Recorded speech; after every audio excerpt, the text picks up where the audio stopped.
สบายดีพี่น้องขอต้อนรับเข้าสู่ช่องทิปแชนแนลด้วยพี่น้องมื้อนี้ก็มีแขกมายามบ้านอีกพี่น้องก็คือหลวงตาเล็กนั่นเองเนาะไปสบานมื้อเช้านี้การหนึ่งในเจ้าภาพก็คือ FC ของทิพย์แล้วก็หลังจากนั้นใส่บาตรขึ้นมาแล้วทิพย์ก็ไปซื้อกับเขาเตรียมผ้าเพลก็พอดีเจอ FC มาจากอเมริกาอีเพิ่นก็เข้ามาทักทายก็ขอบคุณหลายๆเด้อทุกคนที่ว่าอยากเจออยากเห็นแล้วก็เข้ามาทักทายพร้อมซึ่งหลวงตาเล็กเพิ่นก็มาลาวหลายมื้อแล้วพี่น้องเพิ่นไปที่ปากเซ่แล้วก็มื้อนี้เพิ่นก็ให้ลูกศิษย์ลูกหาพามาส่งที่บ้านทิพย์เนาะเดี๋ยวไปหาเพิ่นก่อนพี่น้องโดยพอดีเที่ยงแม่อยู่ตลาดหลวงตา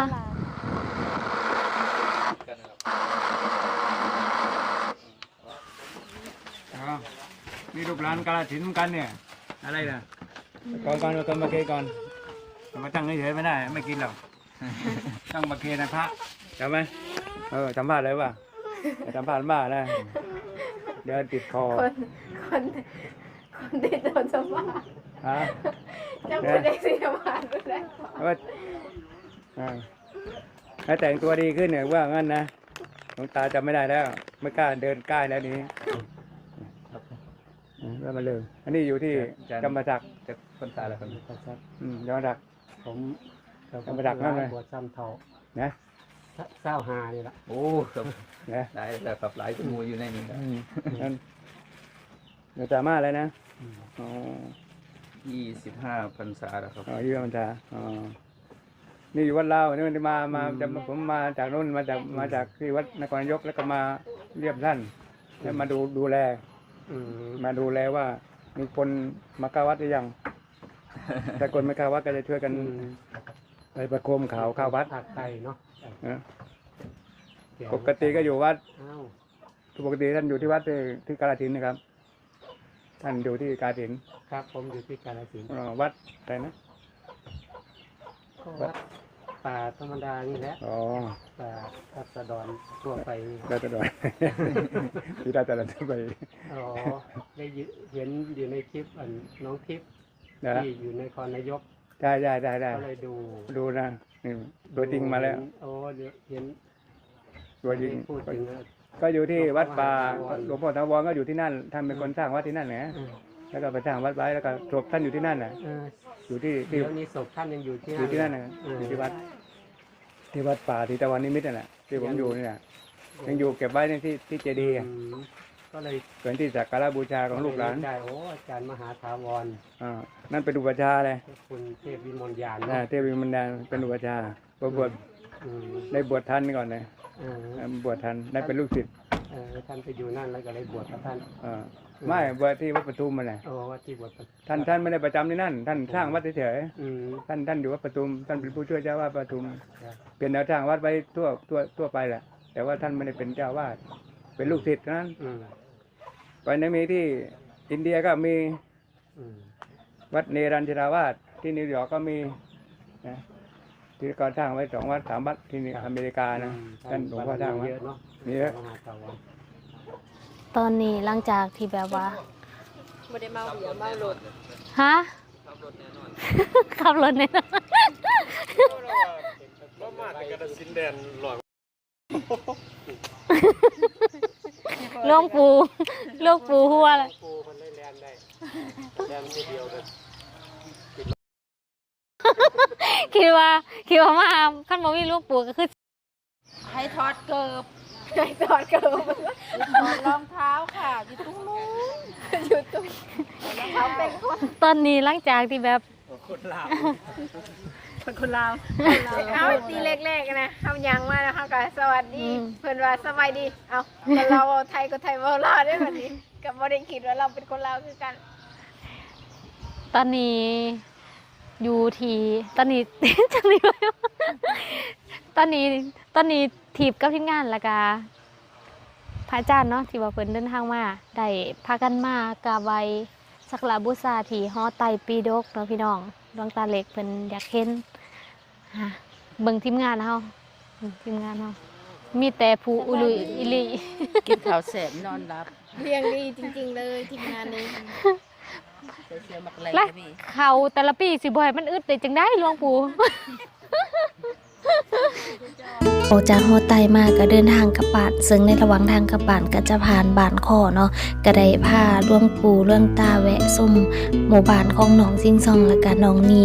แล้วก็พอดีมาผ่านบนนี้งัวควายงัวเนาะงัวหลายๆจักแม่นงัวมาแต่ไสก็คือสิบ่แม่นงัวของคนที่อยู่บ้านขอ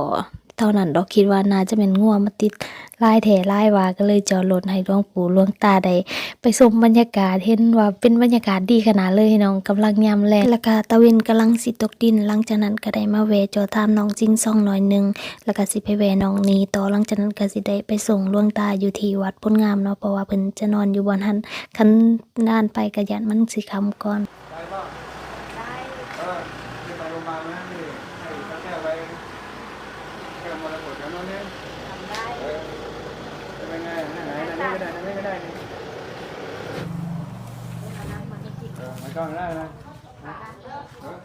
นั่งคุยกัน ลูกตามาได้มื้อเลย มาวัดนู้นที่จำปาสักวัดที่จำปาสักเจ้าวาดองค์ลุมอ่ะ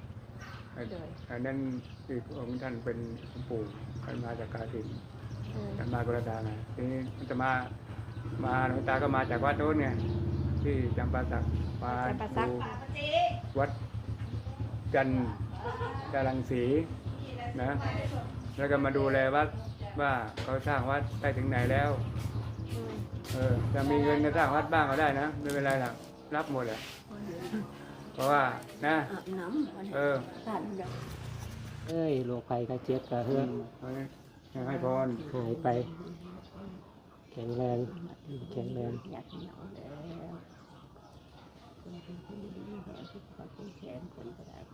หลวงปู่ก็มีขายแกนเนาะปกติทางคนไทยบ่เคยเห็นเนาะ โลคาพยาธิที่อายุวันโนสุขังพลังละ เดี๋ยวเรามาหลว ฟั ง ง ตาจะ ยัง มา หรือเปล่า หลวงตาจะมาหลายเที่ยวก่อนแล้วก็มาผูกตอนนี้ยังผูกไม่เป็นก่อน เศร้า เดี๋ยวผูกเป็นแล้วจะมา ช่วงวันเศร้า นะหายเร็วๆนะให้พร เราไปถ่ายคลิป นะ ถ้าไปเซ็นอีก มาคนละเทอก็เลยมาพ้อกันกับหลวงตาเพิ่น ลูกตากับมาแต่ทางไทยผม มาเยี่ยม น้องปู่ก็บอกผู้ไทย ผู้ไท อัน ย นี้ก็บอกผู้ไทย ผู้ไทย ผู้ไทยคือกันบ่ ผู้ไทยกาฬสินธุ์ ผู้ไทยกับชิน ได้นู่นไงคุยได้ มุกดาหารและก็กาฬสินธุ์ต่อ โดย เป็น มาจากที่เดียวกันหมดแหละ เธอสิเศร้าแล้วละเธอสิเศร้าแล้วล่ะเบิ่ง นะ เธอสิเป็นปกติแล้ว ก่อนเดินทางต่อบ่ทำ เต่าได้นะเอาโชคดีนะ มีโอกาสก็จะเยี่ยม ปฏิมีความสุขขอให้หายเร็ว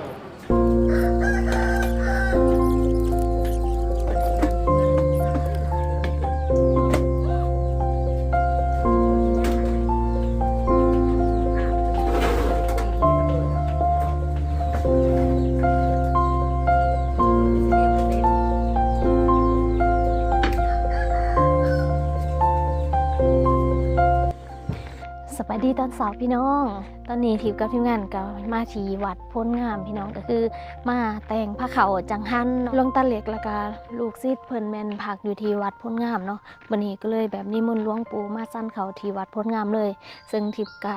ได้เตรียมแนมเนืองมาพี่น้องเพราะว่าแนมเนืองอันยังมีอีกสุดหนึ่งเนาะอากามื้อนี้ก็สิมาอัปเดตเจดีย์ให้พี่น้องได้เบิ่งนำว่าตอนนี้เจดีย์ที่วัดพระธาตุพ้นงามหอดใส่แล้ว ตอนนี้หลวงปู่แล้วก็หลวงตาเพิ่นเลาะอยู่ทางด้านเทิงเนาะชมวัดส่วนทิพย์กาสิมาเบิงทีมงานเพิ่นจัดเตรียมอาหารใส่ผ้าขาวนำแม่ออกท่านอื่นเนาะที่ว่าเพิ่นมาจังหันมื้อนี้ก็มีแต่น้องบุญมากับแม่แก้วเนาะมานำส่วนแม่โยนแล้วก็คนอื่นหันบ่ได้มาแม่โยนเพิ่นก็มาสวยเตรียมแต่ตอนเช้าเพิ่นเนาะเพิ่นหากับเมื่อแล้วก็เลยเตรียมตัวบ่ทันก็เลยบ่ได้มานำเนาะพี่น้องทางนี้ก็สิเป็นโซนแต่งกินหรือว่าโซนที่ว่าแม่ซี่เพิ่นพักแล้วก็ทางนี้เพิ่นกำลังเตรียมผ้าเขาวอยู่พอดีเลยนี่ก็คือหน้าตาแหนมเนืองของเราเนาะพันเอามื้อนี้แต่ว่าพันใดบ่ทันลายเนาะทางนั้นน้ำจิ้มน้องมากำลังตักขัวหมูใส่เห็ดแล้วก็อันนี้มีแหนมมะเขือเนาะแล้วก็แจ่วแล้วก็มีลวกผักเลยใส่พุ่นมาผักเฮาเด้ลวกผักตอนนี้ก็แต่งแล้วพี่น้องแต่ว่าก็ยังสิมี ทั้งเน้นเพิ่นบิณฑบาตตอนนี้ครูบาอาจารย์เพิ่นมาแต่บิณฑบาต แล้วต้องกินกับพอแล้ว มื้อนี้ก็อากาศอยากเย็นๆหน่อยหนึงพี่น้องพอดีอยู่ เอาทางนี้ดีกว่าจะถามกันธรรมดา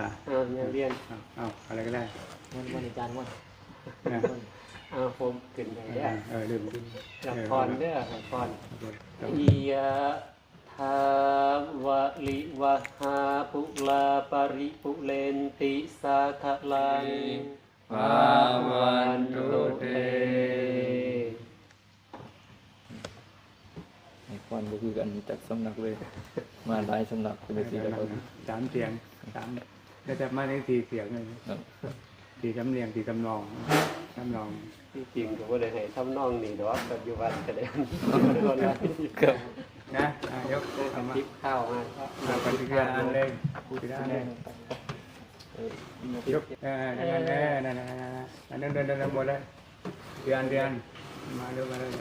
เนี่ยประเภทนี้เป็นจะได้ไปอยู่นู่นได้ยกนั้นเลยนะเป็นไงเนี่ยยกเป็นนะเอานะจะได้ยกเป็นมัน ตอนนี้ทางครูบาอาจารย์เพิ่นกำลังสั้นเขาอยู่ทั้งเทิงพี่น้อง มาบัดนี้สิพาพี่น้องไปเบิ่งสำหรับเจดีย์ของเฮาว่าตอนนี้เริ่มก่อสร้างหอดซะแล้วพี่น้อง เห็นเพิ่นว่าเปลี่ยนสร้างใหม่เนาะนี่อันนี้ก็คือเจดีย์ของเฮานั่นเองพี่น้องที่ว่าเพิ่นฮักก็เริ่มสร้างใหม่นี่ได้10 วันถือว่าไวเติบเลยเด้นี่อันนี้แม่นโตของพระธาตุอุ้ยแต่หยันมันไหลเนาะนี่เด้เพราะมันก่อเป็นฟ้าสาวเนาะ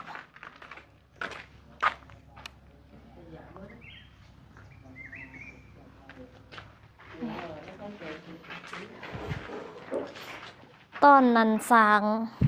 เริ่มขุดก็มีนาอยู่ได้เนาะบุญมาเนาะ มีนาเขาห่วม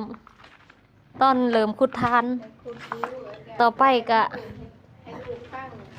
แมน ได้ประ เคยมาขุดได้ แล้วก็ได้หินมีหยังก็หินสีเขียวเนาะ แมน แล้วก็ตอนนั้นเกือบพอถึงเลขให้ได้แก้ว บุญมาเอาเหล็กบ่เป็น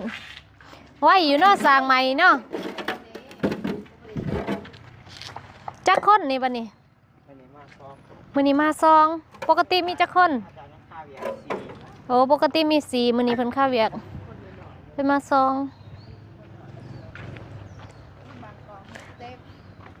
คิดว่าประมาณจักเดือนแล้วนี่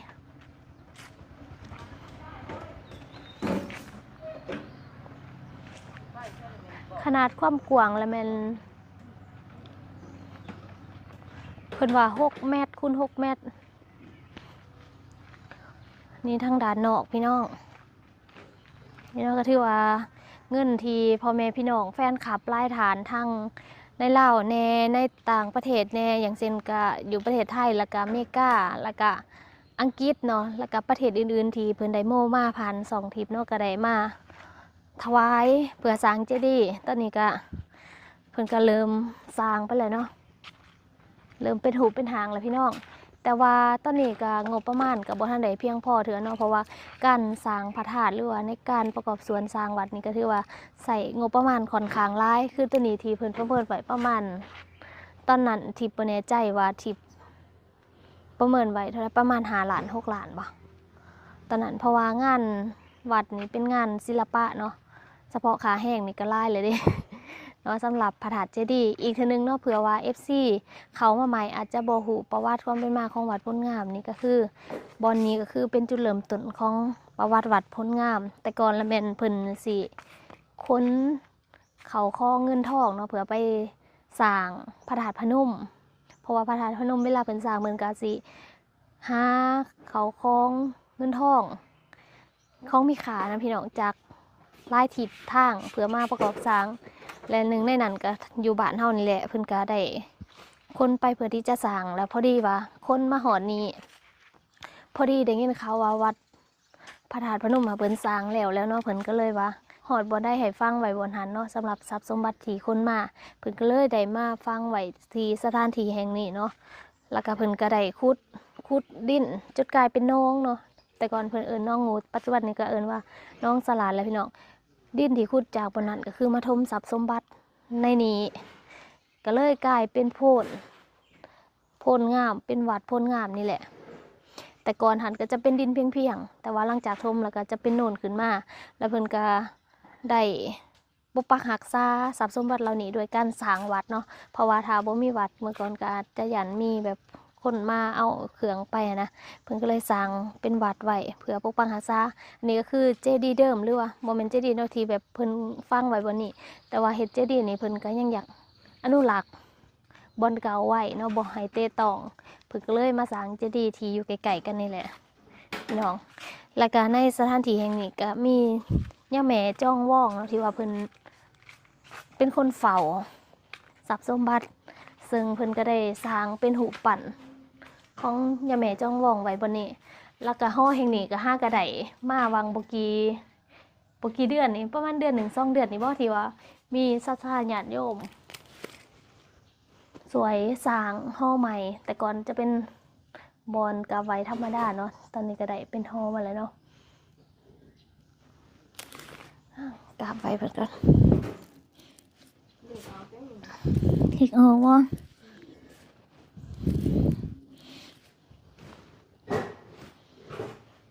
เจ้าแม่จ้องว่องเห็นออกอันนี้ก็คือสำหรับ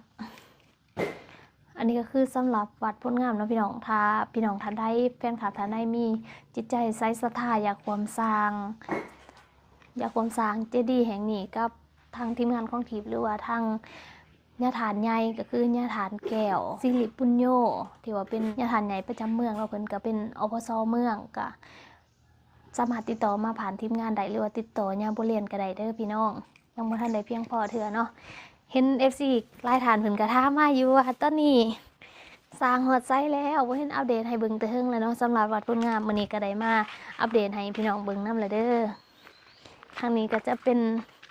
หอพระเนาะแล้วก็มีกระดูกพระอรหันต์อยู่ในนี้ทางนี้ก็เพิ่นก็เก็บดินบล็อกที่จะก่อเจดีย์ไว้เนาะดินบล็อกนี่เพิ่นก็เฮ็ดเองตีเองประมาณนี้เนาะพี่น้อง